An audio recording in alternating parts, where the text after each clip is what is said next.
దేవుని నామమునకు మహిమ కలుగును గాక. ఈ వాక్యం వినుచున్న బిడ్డలందరినీ దేవుడు ఉచితంగా దీవించి ఆశీర్వదించును గాక. ఈ ఛానల్ని మీరు సబ్స్క్రైబ్ చేసుకోకపోతే ప్లీజ్ దయచేసి సబ్స్క్రైబ్ చేసుకోనండి. కీర్తనలు 77 అధ్యాయం చదువుకుందామండి. నేను ఎలుగెత్తి దేవునికి మొర్రపెట్టుదును, ఆయనకు మనవి చేయుదును.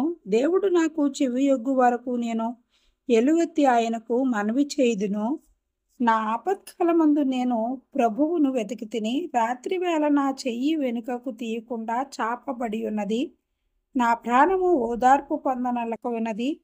దేవుని జ్ఞాపకము చేసుకొనినప్పుడు నేను నిట్టూర్పు విడుచుచున్నాను. నేను ధ్యానించున్నప్పుడు నా ఆత్మ కృంగిపోవచున్నది. నీవు నా కన్నులు మూతబడనీయవు. నేను కలవరపడుచు మాట్లాడలేకయున్నాను.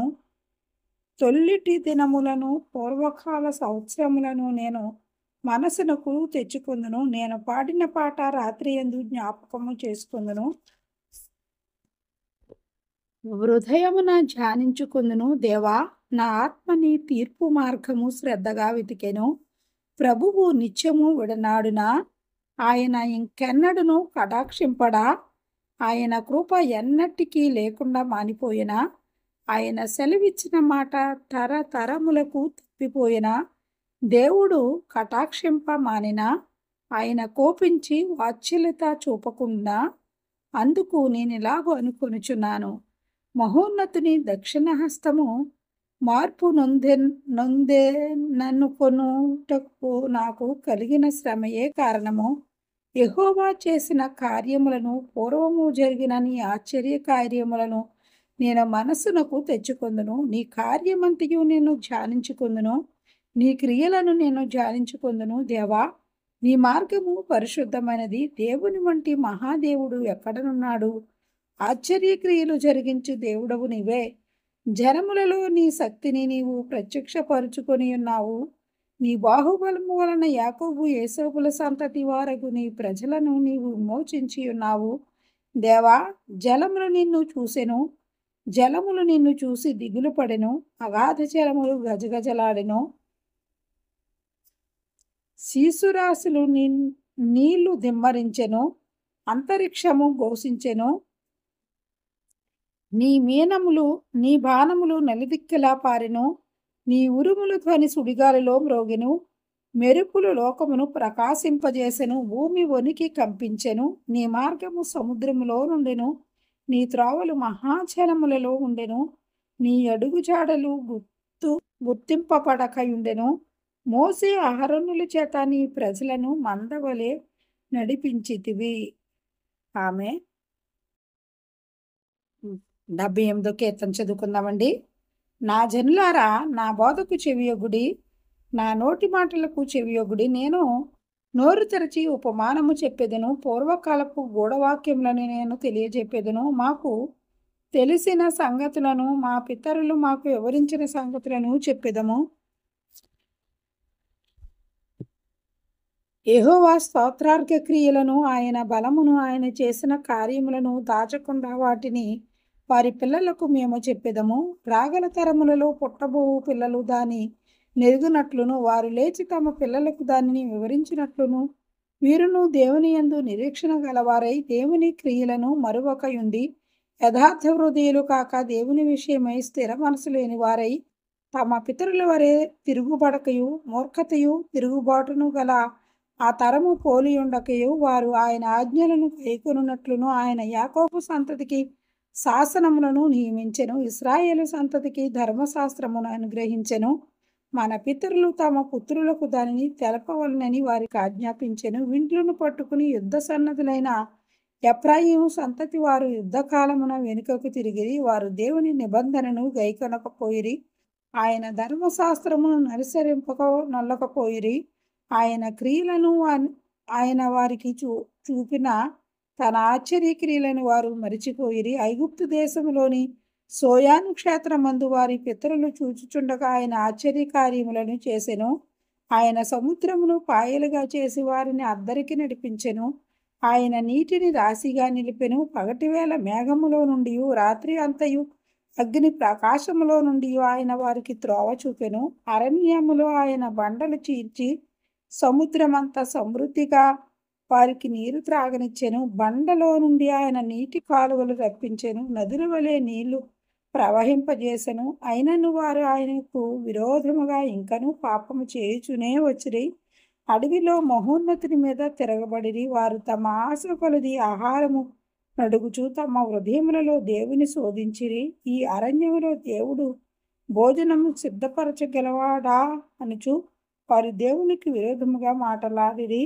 ఆయన బండను కొట్టగా నీరు ఉబికెను, నీళ్లు కాలువలై పారెను. ఆయన ఆహారము ఇయ్యగలడా? ఆయన తన ప్రజలకు మాంసము సిద్ధపరచగలడా అని వారు చెప్పుకొనిది. యెహోవా ఈ మాట విని కోపగించెను. యాకోబు సంతతిని దహించి వేయుటకు అగ్ని రాజెను. ఇశ్రాయేలు సంతతిని హరించి వేయుటకు కోపము పుట్టిన. వారు దేవుని యందు విశ్వాసం ఉంచకపోయిరి. ఆయన దయచేసిన రక్షణ యందు నమ్మిక ఉంచలేదు. అయినను ఆయన పైనున్న ఆకాశములను ఆజ్ఞాపించెను, అంతరిక్ష ద్వారములను తెరిచెను. ఆహారమునకైన వారి మీద మన్నాను కురిపించెను.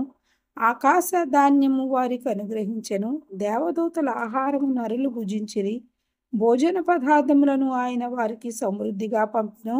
ఆకాశమందు తూర్పు గాలి ఆయన విసరజేసెను. తన బలము చేత దక్షిణపు గాలి రప్పించెను. ధూళి అంత విస్తారముగా మాంసమును, సముద్రపు ఇసుక రేణువులంత విస్తారముగా రెక్కలు గల పిట్టలను ఆయన వారి మీద కురిపించెను.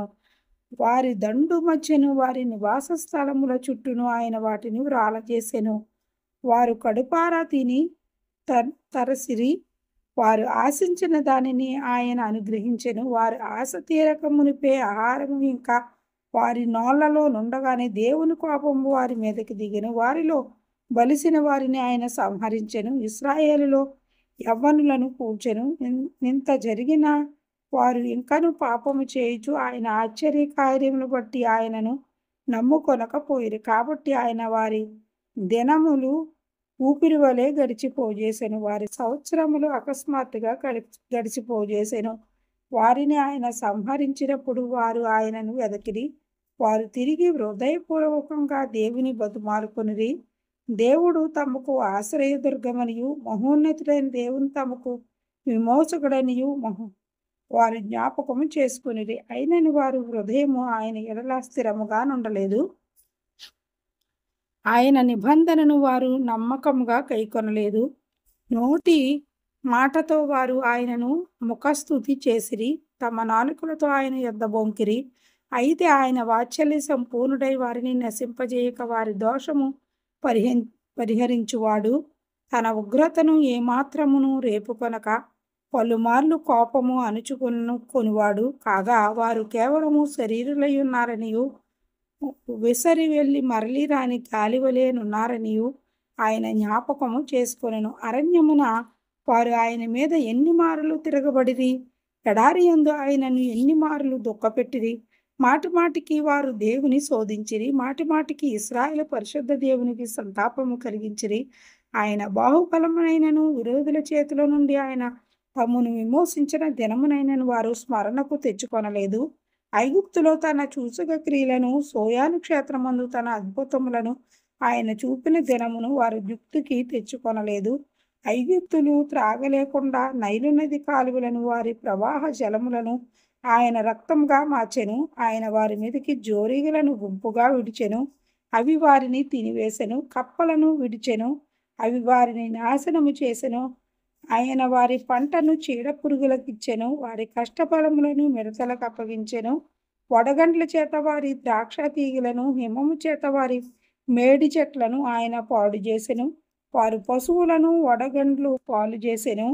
వారి మందలను పిడుగులు పాలు చేసెను. ఆయన ఉపద్రవము కలుగజేయు దూతల సేనగా తన కోపాగ్నిని, ఉగ్రతను, మహోగ్రతను, శ్రమను వారి మీద విడిచెను. తన కోపమునకు ఆయన త్రోవ చదును చేసెను. మరణము నుండి వారి ప్రాణమును తప్పింపక వారి జీవమును తెగులునకు అప్పగించెను. ఐగుప్తులోని జ్యేష్ఠులందరినీ హాము గుడారములోనున్న బల ప్రారంభమైన ప్రథమ సంతానము ఆయన సంహరించెను. అయితే గొర్రెల వలె ఆయన తన ప్రజలను తోడుకుని పోయెను. ఒకడు మందను నడిపించినట్లు అరణ్యంలో ఆయన వారిని నడిపించెను. వారు భయపడకుండా ఆయన వారిని సురక్షితముగా నడిపించెను. వారి శత్రువులను సముద్రంలో ముంచివేసెను. తాను ప్రతిష్ఠించిన సరిహద్దునొద్దకు, తన దక్షిణహస్తము సంపాదించిన ఈ పర్వతమునొద్దకు ఆయన వారిని రప్పించెను. వారి ఎదుట నుండి అన్యజనులను వెళ్ళగొట్టెను. కొలనూలు చేత వారి స్వాస్థ్యమును వారికి పంపి ఇచ్చెను. ఇశ్రాయేలు గోత్రములను వారి గుడారములలో నివసింపజేసెను. అయినను వారు మహోన్నతుడైన దేవుని శోధించి తిరుగుబాటు చేసిరి. ఆయన శాసనములను అనుసరింపకపోయిరి. తమ పితరుల వలె వారు వెనుకకు తిరిగి ద్రోహులైరి. జౌకిచ్చు వీళ్ళు పనికి రాకపోయినట్లు వారు తొలగిపోయిరి. వారు ఉన్నత స్థలములను కట్టి ఆయనకు కోపము పుట్టించిరి. విగ్రహములను పెట్టుకుని ఆయనకు రోషము కలుగజేసిరి. దేవుడు దీన్ని చూసి ఆగ్రహించి ఇశ్రాయేలునందు బహుగా అసహ్యించుకొనెను. శిలోహు మందిరమును తాను మనుషులలో సంస్థాపన చేసిన గుడారమును ఆయన విడిచిపెట్టెను. ఆయన తన బలమును చెరకును తన భూషణమైన దానిని విరోధుల చేతికి అప్పగించెను. తన ప్రజలను ఖడ్గమునకు అప్పగించెను. ఆయన తన స్వాస్థ్యము మీద ఆగ్రహించెను. అగ్ని వారి యవ్వనస్తులను భక్షించెను. వారి కన్యకలకు పెండ్లి పాటలు లేకపోయెను. వారి యాజకులు కత్తిపాలు కాగా వారి విధవరాండ్రు రోదనము చేయకుండిరి. అప్పుడు నిద్ర నుండి మేల్కొను ఒకని వలెను, మధ్యవసుడై ఆర్భటించు పరాక్రమశాలి వలెను ప్రభువు మేల్కొనెను. ఆయన తన విరోధులను వెనుకకు తరిమి కొట్టెను. నిత్యమైన నింద వారికి కలుగజేసెను. పిమ్మట ఆయన యోసేపు గుడారమును అసహ్యించుకొనెను. ఎఫ్రాయిము గోత్రమును కోరుకొనలేదు. యోదా గోత్రమును తాను ప్రేమించిన సియోను పర్వతమును ఆయన కోరుకొనెను. తాను అంతరిక్షమును కట్టినట్లు, తాను భూమిని నిత్యముగా స్థాపించినట్లు ఆయన తన పరిశుద్ధ మందిరమును కట్టించెను. తన దాసుడైన దావీదును కోరుకుని గొర్రెల దొడ్లలో నుండి అతని పిలిపించెను.